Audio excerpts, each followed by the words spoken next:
Friends, happy Easter.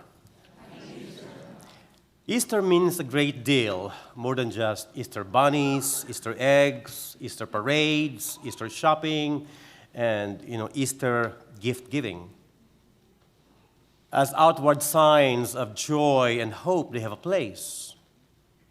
But they only scratch the surface of what Easter truly means, at least for Christians.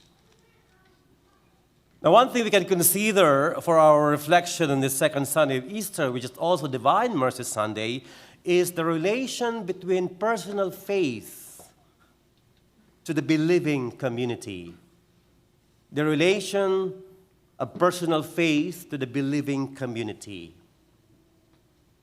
Easter is incomplete away from the believing community. We heard that, we actually see that in the gospel today. The close friends of Jesus, fearful, in locked doors, dejected for what happened on Good Friday, disappointed, broken, and hope dashed. It is hard for someone like the Apostle Thomas say, unless I see the marks of the nails in his hands and put my finger into the nail marks and put my hands into his side, I will not believe. And for Thomas, he has a good reason. Imagine this, someone telling you that one of your dearest relatives has risen from the dead. Are you kidding? Or, oh no. There's more, really. For that statement, the Apostle Thomas has been given the unfortunate moniker, Doubting Thomas, which seems unfair. We call him doubting as though doubt were his sin. But Thomas is honest. He will not borrow someone else's resurrection experience, and Jesus does not crush him. He meets him and invites him, put your finger here and do not be unbelieving, but believe. Something almost tender, somewhat playful, as if to say that even your doubt is not beyond the reach of my mercy. You have seen paintings about this gospel reading today, and paintings show Thomas reaching out his hand. But the gospel of John, Thomas doesn't even reach, doesn't even touch. He is seen by Jesus, he sees Christ, and everything collapses into what? Into that magnificent confession, O Lord and my God. There's a lesson here to be drawn in this gospel reading beyond beating Thomas for his doubt. Because, truth be told, Thomas' problem is one we all have. He speaks beyond knowledge. He judges before he has considered. He condemns what he has not understood. He wants proof. Now, who among us has not done that? Raise your hand, and I won't believe you if you have not doubted. But notice here, Thomas almost missed it. Not because he doubted, but because he was absent. He was somewhere else, alone, working out by himself. Doubt is not the enemy. Isolation is. And I think one of the lessons for this Sunday is this, that faith in the risen Lord is impossible to sustain. It cannot grow, it cannot deepen outside of the believing community. If you do it on your own, if you stay away from the believing community, as perfect as she is, a community of saints and sinners, your faith in the risen Lord cannot be sustained. Notice that when Thomas was absent, was off by himself, doubt got the better of him. He didn't get to see Jesus, to hear him and his message. The doubt of Thomas is the absence of Thomas. Only when he rejoined the community was he able to say, my Lord and my God. The fact is, my dear brothers and sisters, no one believes all the time. No one can feel God's presence all the time. But the believing community does. We hear it in today's first readings from the book of Acts. They devoted themselves to the teaching of the apostles, to the communal life, to the breaking of the bread, and to the prayers. They ate their meals with exultation and sincerity of heart, praising God and enjoying favor with all the people. And that says something about being a church, a community of disciples that listens and encounters Jesus. Because we are a gathering of Christians, not just people congregating for social gatherings, but instead, faith assemblies that are the body of the risen Christ. Taking up the mission of Jesus, we support each other, and as a faith community, we become more than the sum total of our individual selves. You exhibit the gifts I don't have, and I exhibit those you don't have. You believe when I struggle with doubts. I believe when you struggle with doubts. Friends, when doubt becomes so strong and temptation to drop out is severe, resist it.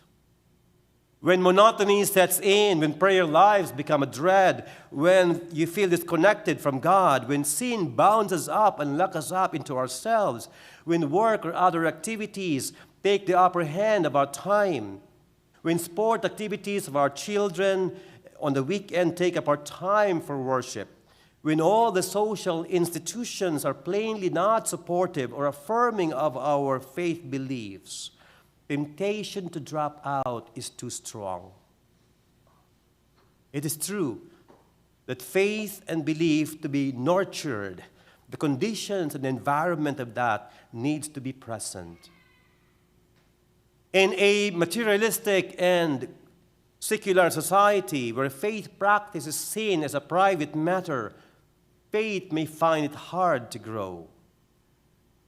For example, to be Catholic when a significant number of people in your life are Catholic or at least respect Catholicism, when all institutions, forces like Catholic school, Catholic neighborhood, or Catholic climate, or belonging to a small group community support and affirm Christian faith, faith will survive and grow. Conversely, this challenge becomes so enormously evident when one's primary witness and support group, like family, stop practicing the faith and are only nominal Christians.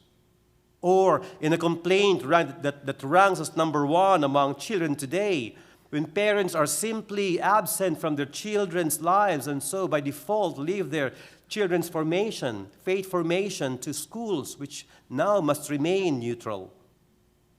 Or to the media, which is hostile to belief, or to celebrities who had replaced the saints of old as idols to be imitated, or to their peers who are morally and religiously as much in the dark as they are. Faith will struggle to survive.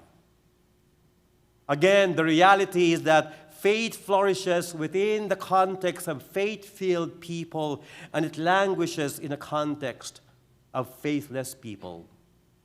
Now, this is hardly a revolutionary thought. It's just common sense. Or if you want to use symbolism of the gospel today, when Thomas left the faith community, he lost his faith. When he rejoined the community, he found his faith.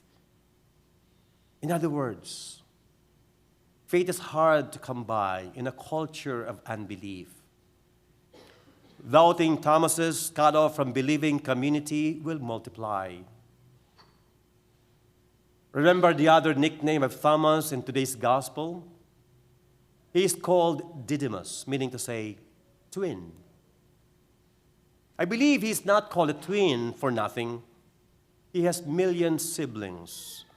All of us who are perplexed, honorable people, when we feel his doubt, his crisis of faith, his unbelief, we must do just what he did.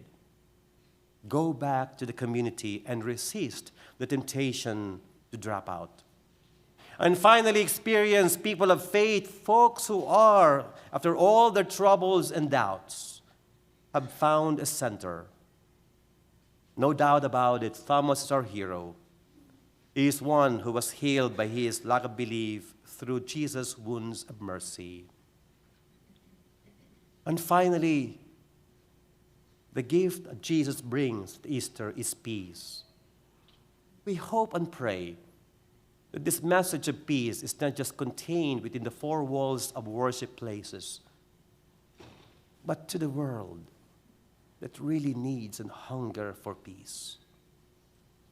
You may have followed Pope Leo's homily and vigil for peace yesterday. Strong words. Enough to war. Enough to the idolatry of self and power. And to preserve life, you must serve, he says. We are so familiar with the messaging of peace in the gospel, but it's probably not so much here that it needs to be proclaimed, but out there in places where it is most needed, in our neighborhood, to the world that is hurting and crying and thirsty for that true peace that only God can provide, and may you and I become its instruments. Amen.